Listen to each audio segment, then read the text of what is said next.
આ દ્રશ્યો દહેગામના છે। દહેગામમાં પશુપાલકો અને ઉત્તમ ડેરી જે છે એના વચ્ચેનો વિવાદ હવે ચરમે પહોંચ્યો છે। છેલ્લા 2 દિવસથી પશુપાલકો વિરોધ પ્રદર્શન કરી રહ્યા છે।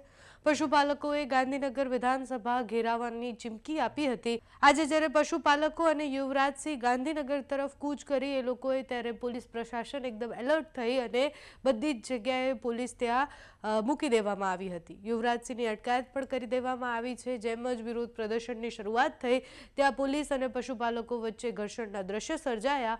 પહેલા ત્યાંથી જે વિડીયો સામે આવ્યા છે યુવરાજસિંહ જે કહી રહ્યા છે તે સાંભળો। જોવા જઈએ તો આજે જે દહેગામ જે છે એ દહેગામ પોલીસ છાવણીમાં ફેરવાઈ ગયું છે। કેમ?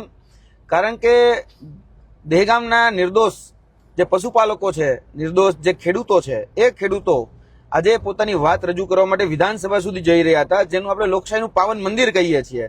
એ વિધાનસભા કે જ્યાંથી આપણા જે પ્રશ્નો છે એ આપણી જે પણ વેદના હોય, આપણી જે પણ પીડા હોય એને વાચા આપી શકાય, તો એ જગ્યાએ જઈ રહ્યા હતા। તો આજે લગભગ 3500 જેટલા પોલીસ એ દહેગામની અંદર મૂકી દેવામાં આવ્યા છે। હવે દહેગામ પોલીસ સ્ટેશનમાં પૂરા 35 પોલીસ વાળા નોકરી હરખી રીતે નહીં કરતા હોય, અહીંયા 3500 પોલીસ કર્મચારીઓને મોકલી દેવામાં આવ્યા છે। કેમ? કારણ કે પશુપાલકો વિધાનસભા સુધી ન પહોંચવા જોઈએ, ખેડૂતો એ વિધાનસભા સુધી ન પહોંચવા જોઈએ। એટલા માટે ક્યાંક ને ક્યાંક કહી શકાય કે જે આ તાનાશાહી છે, આ જે સરમુખત્યારશાહી છે એ તમને જોવા મળતી હશે।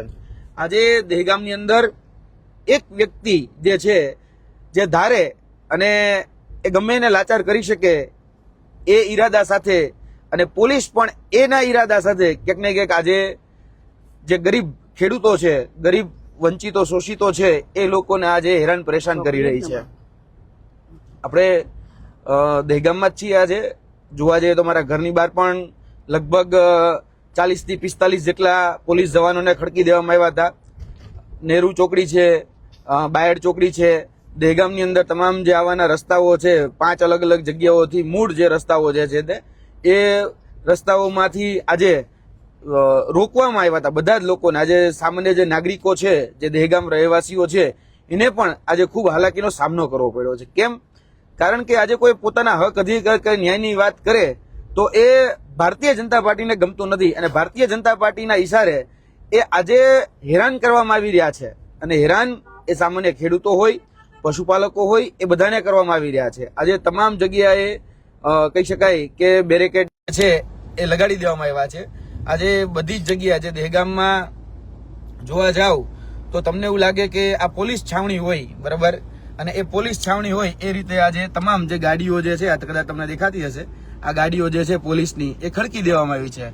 સ્ટાફને પણ ઉભો રાખી દેવામાં આવ્યો છે। બધી જગ્યાએ બેરિકેડ ઉભા રાખી અને બધાને રોકવામાં આવ્યા હતા।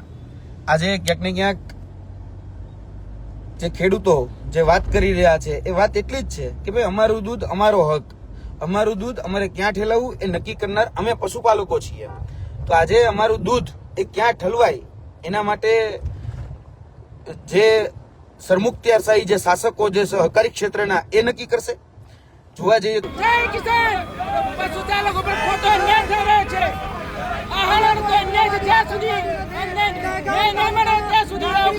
ચાલુ રહેશે।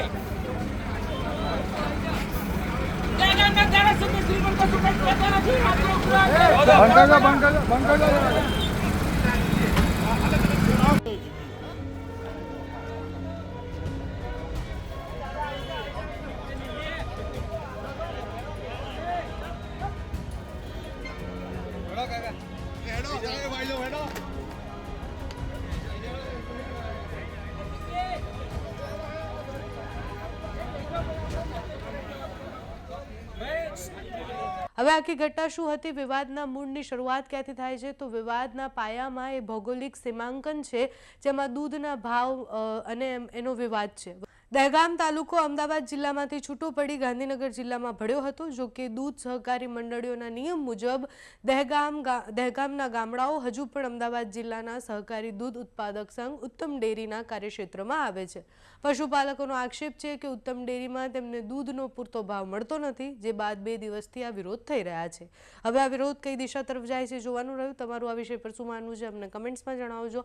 અત્યારે આ વિડીયોમાં બસ આટલું। જો તમે અમને યુટ્યુબ પર જોઈ રહ્યા હોય તો સબસ્ક્રાઇબ કરજો, ફેસબુક પર જોઈ રહ્યા હોય તો ફોલો કરજો, અમારા વિડીયોને લાઇક અને શેર કરજો।